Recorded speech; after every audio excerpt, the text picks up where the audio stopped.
ప్రగతి channel ప్రేక్షకులకు స్వాగతం. ఈరోజు మనం చూడటానికి చిన్నవే కానీ ప్రమాదం ఎంతో అనే అంశం గురించి తెలుసుకుందాం. ప్లాస్టిక్తో మానవాళికి, పర్యావరణానికి తీవ్ర హాని కలుగుతోంది. ఒకసారి వాడిపారేయాల్సిన ప్లాస్టిక్ సంచులు, స్పూన్లు వంటి ఉత్పత్తుల్ని నిషేధించాలన్న డిమాండ్లను తరచూ వింటున్నాం. మనం నిత్యం వాడే టీ, కాఫీ, మసాలా పొడులు, పాలు, పెరుగు, చిప్స్ వంటి వాటిని కవర్లలో ప్యాక్ చేసి అమ్ముతున్నారు. ఇలాంటి ప్లాస్టిక్ పొట్లాల వినియోగాన్ని తగ్గించడం అత్యావశ్యకం. నిత్య జీవితంలో ప్లాస్టిక్ ప్యాకెట్ల వాడకం అంతకంతకు పెరిగిపోతోంది. చాలా సంస్థలు కొన్ని నిత్యావసర ఉత్పత్తులను చిన్న చిన్న ప్యాకెట్లలో పెట్టి అమ్ముతున్నాయి. రూపాయి షాంపూ దగ్గర నుంచి ఆహార పదార్థాల దాకా అన్నీ ప్లాస్టిక్ ప్యాకెట్లలోనే దొరుకుతున్నాయి. తక్కువ ధరకు లభిస్తుండడంతో జనాలు వాటినే అధికంగా కొంటున్నారు. ప్రపంచవ్యాప్తంగా ఏటా 85,500 కోట్ల రూపాయలకు పైగా ఇలాంటి ప్యాకెట్లు ఉత్పన్నమవుతున్నాయన్నది పర్యావరణ సంస్థల అంచనా. తీరా ఉపయోగించిన తర్వాత వాటిని ఎక్కడ పడితే అక్కడే పడేస్తున్నారు. ఇప్పటి వరకు ఉత్పత్తైన సింగిల్ యూజ్ ప్లాస్టిక్లో 10% కంటే తక్కువే పునర్వినియోగానికి నోచుకుందని అంచనా. చెరువులు, కుంటలు, నదులతో పాటు సముద్ర జలాల్లోనూ ప్లాస్టిక్ వ్యర్థాలు కుప్పలు తెప్పలుగా పేరుకుపోతున్నాయి.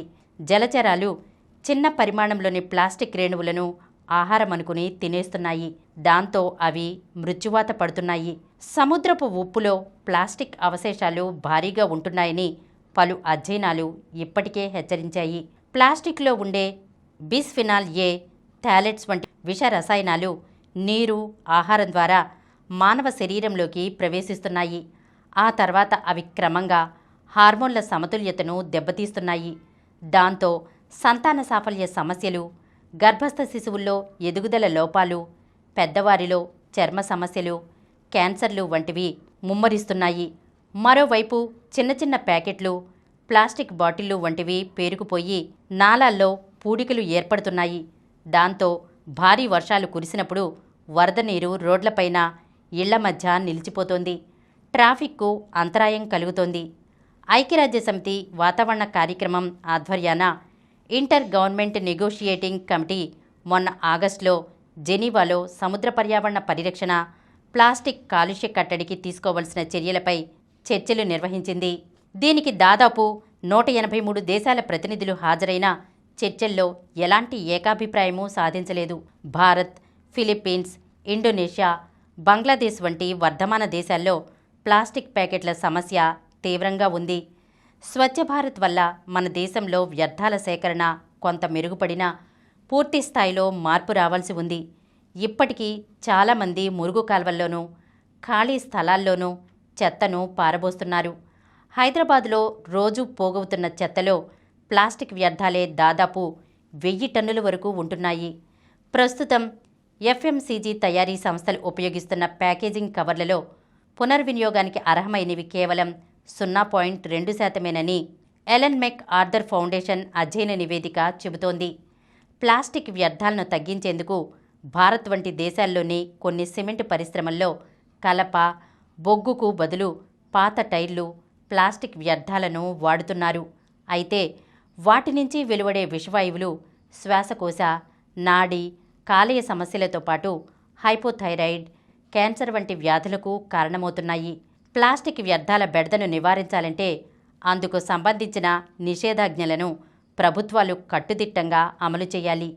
చిన్న చిన్న ప్లాస్టిక్ ప్యాకెట్లకు బదులు పర్యావరణానికి హాని కలిగించని ప్యాకింగ్ పద్ధతులను ప్రవేశపెట్టాలి. క్రమంగా వస్తూత్పత్తులను ప్లాస్టిక్ ప్యాకెట్లు, కవర్లలో పెట్టి విక్రయించే విధానానికి స్వస్తి పలకాలి.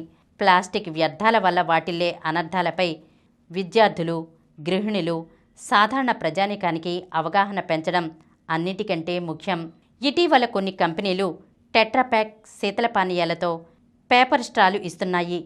ఇలాంటి పర్యావరణ హితకర ఆవిష్కరణలకు వ్యాపార సంస్థలు, ప్రభుత్వాలు పెద్దపీట వేసి సత్వరమే వాటిని మార్కెట్లోకి తీసుకురావాలి. ఇటువంటి బహుముఖ చర్యలతోనే ప్లాస్టిక్ కారక కష్టనష్టాల నుంచి పర్యావరణాన్ని, ప్రజారోగ్యాన్ని కొంతవరకైనా రక్షించుకోగలుగుతాం. ఈరోజు మనం చూడటానికి చిన్నవే కానీ ప్రమాదం ఎంతో అనే అంశం గురించి తెలుసుకున్నాం కదా. మరొక అంశంతో మళ్ళీ కలుద్దాం. ఈ కార్యక్రమం మీకు ఎంతో నచ్చింది కదా. ఇటువంటి మరిన్ని వీడియోల కోసం అనతి కాలంలోనే 20 కోట్లకు పైగా వ్యూస్ సాధించిన సమరం ఛానల్ సమర్పించు సమరం ప్రగతి ఛానల్కు సబ్స్క్రైబ్ చేయండి, లైక్ చేయండి, మీ ఫ్రెండ్స్కి షేర్ చేయండి. అలాగే ప్రక్కనున్న గంట సింబల్ని ప్రెస్ చేయడం మర్చిపోకండి.